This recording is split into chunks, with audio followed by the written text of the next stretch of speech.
Peuple d'Afrique, recevez nos salutations. Nous constatons que certains de nos frères sont presque atteints par la guerre informationnelle mise en place par la cellule de la DGC chargée de l'Afrique. Donc, des blogueurs qu'ils entretiennent, des faux comptes, des faux profils. On va revenir peut-être là-dessus avec le temps. Ils sont en train de vouloir attaquer les partenariats Russie-Afrique. Ah, il faut avoir des inquiétudes, car c'était le cas avec la Syrie, avec le Venezuela. Ils mélangent tout à la fois. Aucun de ces théâtres d'opération n'est pareil à un autre. Ce qu'ils veulent voir sur le terrain en réalité. D'abord, le cas de Bachar al-Assad, qui est alawite. La majorité de la Syrie est sunnite. Les Dulani là sont des sunnites. Donc les sunnites, finalement, même ceux qui sont avec Bachar al-Assad, se sont donné la main pour les déposer. Et les alawites. C'est pourquoi les derniers à défendre la Syrie et qui sont retranchés après dans certaines collines et au niveau de l'attaqué où il y a eu des violents combats, ce sont les alawites et les milices iraniennes. Les alawites qui sont très proches des chiites, donc l'Iran. Ça, c'est un peu le cas de la Syrie. Donc, ce n'est pas l'armée russe de se substituer à l'armée syrienne quand même. Il faut accompagner, il faut assister,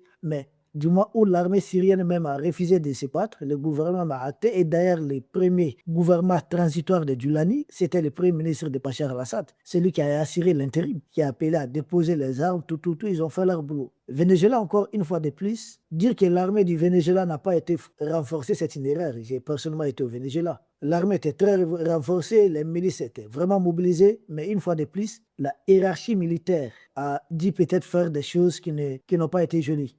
Le Venezuela, ça n'a pas fonctionné. Maintenant, c'est le cas de l'Iran. Beaucoup sont en train de crier. J'ai dit, mais écoutez, même les Venezuela, ils avaient bénéficié de beaucoup de matériel, leur armée est préparée. Mais pourquoi maintenant ils n'ont pas activé les systèmes de défense antiaérienne comme l'Iran est en train de faire? Lancer des missiles, pourquoi ils n'ont rien fait? Maduro, quand il a été pris, il a été amené au niveau d'un bateau. Et ce jour, il y a un bateau à côté de l'Iran qui navigue tranquillement. Pourquoi les Vénézuéliens n'ont pas fait le quart de ce que les Iraniens sont en train de faire? Ont-ils refusé de riposter pour ne pas descendre peut-être l'hélico dans lequel se trouvait le président? C'est nos débats. Ce qui se passe entre l'Iran et puis tous ces pays-là, parce que nous apprenons à l'instant que la Grande-Bretagne, la France, l'Allemagne entrent en guerre évidemment. Nous sommes au début de quelque chose, il faut rester concentré. Pourquoi ils viennent en appui? Est-ce qu'ils étaient venus en appui quand il s'agissait du Venezuela? La réponse évidemment c'est non. S'ils viennent en appui, ça montre que l'Iran était non seulement très bien préparé, on a vu beaucoup des avions cargo qui ont fait des va-et-vient. L'Iran est un pays très solide, hein? C'est à peu près 80 millions d'habitants, et un pays très vaste, qui a de la profondeur stratégique. J'étais en Iran, précisément à Téhéran. La capitale iranienne, c'est surplombée des collines. Maintenant, en Iran, la résistance est bonne. Elle tient bon de sorte que Netanyahou dit que chez lui, ce sont des civils qui sont touchés. Je ne sais pas. Nous avons reçu l'information que lui-même, il a touché une école des filles de l'autre côté. Le média d'État a touché, la télévision d'État. Je ne sais pas ce qu'il a fait à Gaza. Lui parler des civils, je ne comprends pas. Combien de pays à la fois sont attaqués par l'Iran? On ne parle pas aujourd'hui de 10 pays. En tout cas, des bases militaires appartenant à combien de pays? Il faut dire comme ça. On ne parle pas de 10 pays au moins. Beaucoup de pays. Et c'est l'Iran dans ce compte tous. Les renseignements sont très précis. Le commandement a été bien décentralisé. C'est un peu horizontal au niveau de chaque région. Chaque région a son système de défense, a l'autonomie d'engager le combat. C'est plus un commandement à la verticale directement comme ça. Non, ça a été vraiment décentralisé. Toutes ces innovations ont été faites à parler de quelque chose. N'oubliez pas les derniers exercices militaires préparés, aidés. L'Iran a renforcé l'Irak comme a verrouillé les détroits d'Ormuz. C'était avec les Russes, les Chinois. C'est ensemble qu'ils ont fait cet exercice militaire.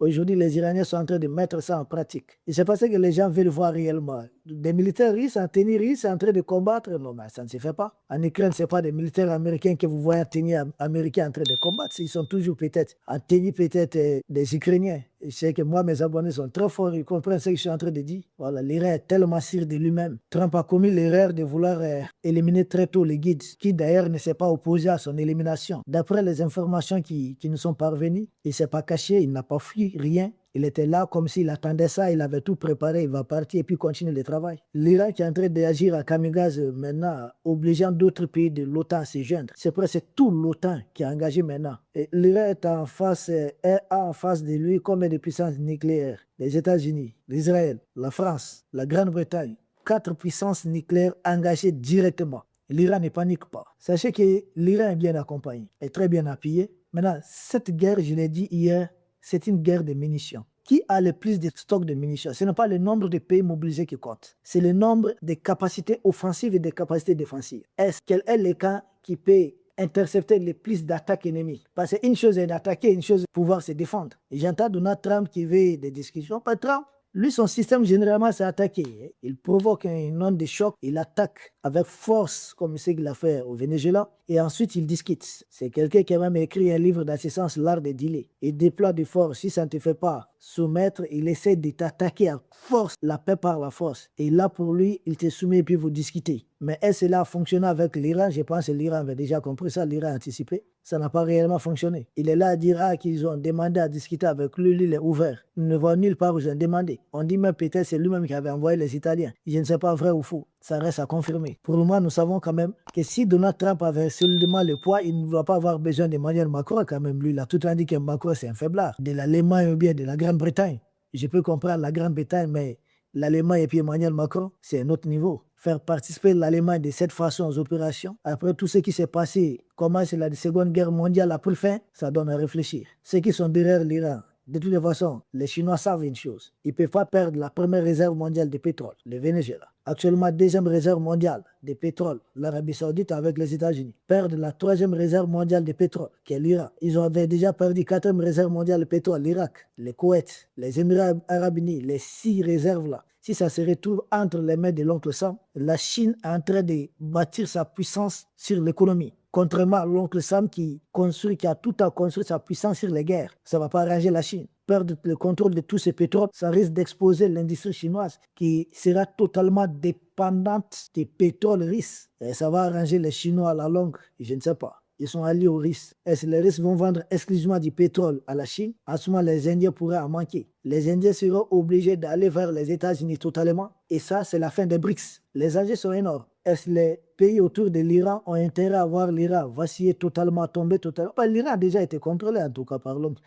l'oncle Sam. Les reins du Shah d'Iran. Il ne faut pas oublier ça. À l'époque, les Anglais contrôlaient totalement le pétrole iranien. Si c'est le cas, si jamais l'oncle Sam contrôle les pétroles iraniens, les pétroles vénézuéliens, ils peuvent se passer du pétrole en partie des monarchies de Golfe. Donc, ils peuvent provoquer des situations là-bas. J'ai vu un député égyptien dire que si l'Iran tombe, prochainement, c'est leur tour. Je ne sais pas s'ils comprennent, mais je vois que certains sont en train de comprendre. Malgré que la Ligue arabe soit totalement entre les mains aujourd'hui de Donald Trump, de Netanyahou. Mais les pays autour de l'Iran, par exemple, quand vous prenez la Turquie, bien qu'il soit pays membre de l'OTAN, si on dit l'Iran tombe, ça veut dire que des forces pro-Netanyahou et Donald Trump vont s'installer en Iran. Et si ces forces s'installent en Iran, c'est directement à la frontière avec la Turquie. Et Erdogan a déjà échappé à un coup d'État. Il y a le Pakistan aussi qui est voisin de l'Iran, qui possède l'arme nucléaire et qui n'est pas en bon terme avec des gens qui sont en train de mandater Donald Trump. Et l'Afghanistan, c'est aussi qui sera envahi. C'est une évidence. Quand Trump est revenu au pouvoir, qu'est-ce qu'il a dit? Trump a tout de suite dit que Joe Biden a commis l'erreur de se retirer de la base aérienne de Bagram, parce que selon Trump, la base aérienne de Bagram se trouve en Afghanistan,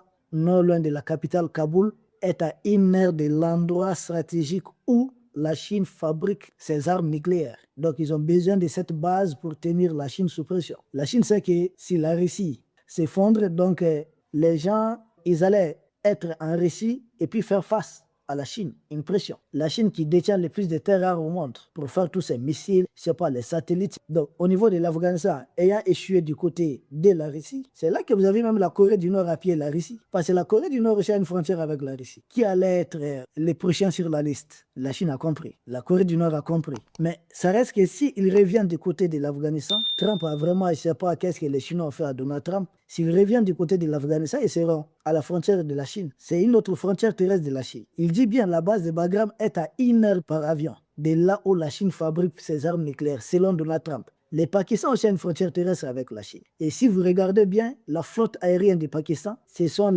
qu'on va dire les Chinois qui fournissent beaucoup d'appareils. Quand cette guerre de quelques jours entre les Pakistanais et puis l'Inde, des puissances nucléaires, vous avez vu que les avions Rafale des Indiens ont été descendus en quelques minutes par les avions J-17 de la Chine. C'est la Chine, la flotte aérienne du Pakistan. Beaucoup voient le Pakistan comme allié de l'OTAN, oui, d'accord. Et juste après, il y a eu escarmouche entre le Pakistan et l'Afghanistan. On dit qu'il y a une guerre entre les deux. C'était quelque chose. Tout ça, c'était pour préparer l'opération d'Iran contre l'Iran. Et je pense que les deux pays ont sans doute compris. Et puis, on calmé tout de suite les J. Parce qu'on détourne leurs attachés. On est en train d'attaquer leurs grands voisins. Mais quelle est cette puissance qui peut réussir à mettre la main sur l'Iran et que les voisins de l'Iran vont dormir tranquillement? Ça n'existe pas. Ils préfèrent une coopération avec à distance. Maintenant, l'oncle Sam a déjà des bases militaires à l'intérieur de la Turquie. Pourquoi l'Iran a frappé tous ces pays autour là, mais la Turquie n'a pas été touchée parce que les bases militaires de l'oncle Sam en Turquie n'ont pas été utilisées contre les territoires iraniens. Les autres là ont permis à ce que leurs bases soient utilisées. Nous sommes dans quelque chose de beaucoup plus grave qui se prépare. Nous avons appris que le porte-avions Charles de Gaulle